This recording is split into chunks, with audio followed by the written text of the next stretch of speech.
As I drove through a town the other day, a red light stopped me at an intersection. There was an old wooden light pole standing at the corner.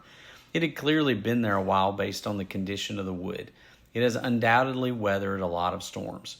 It wasn't the light it gave, the power that it conveyed through the wires running across the top, or the age of the wood that caught my attention, though. What caused me to stop and stare at it for a few moments were the hundreds, if not thousands, of nails, staples, and tacks protruding from its chipped and damaged wood. There were no signs currently hanging from it, but I imagine that all the different messages that might have been there at some point. Yard sales, bake sales, cars for sale, maybe school events, church meetings. It was a small town named Sheffield, Alabama, and that town once boasted of an Elvis Presley concert. Could that poster have once hung in that place? Maybe there were slanderous signs at some point, heated political signs at others, maybe desperation posters about missing pets, or even more urgent, missing persons. The signs were all gone, but the scars remained. The light pole was not just a light, but a storyboard. But the story of its life could only be read by the light pole itself. No one else knew all of its history, and every passerby could see were the nails, the scars. And much of the same is true for you and me. We carry light within us. We might light our little corner of the world with our presence.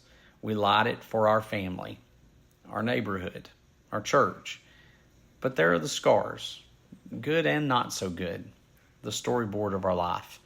We have held up signs too. Maybe we have tried our best in our own brokenness to tell the story of Jesus, or we've boasted about our family achievements. Maybe we have carried signs of our addictions, our failures, our mental illness, or our broken homes. Scars that might or might not be visible, but tell the story of our lives.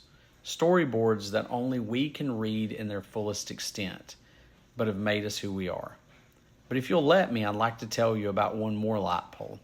It's old, actually before electricity, but it held a light, the light. There were no less than 4 nails, 4 scars. One was likely meant to ridicule. The King of the Jews was the sign hung on it. It was true, but meant more of a jab than a praise. The other 3 nails were for a body, the body of a perfect life, riddled with scars, not from his own mistakes, but the scars put there by our mistakes. But there's a storyboard for those 3 nails, and the message is meant for us.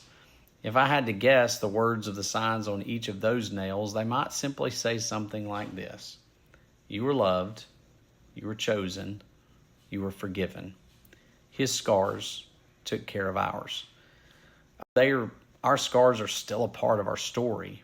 They brought us to where we are. But those nails don't define who we are. The light that shines in us and through us does. That light is what the world really needs.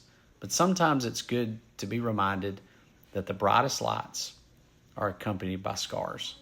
And that is your Friday refresh.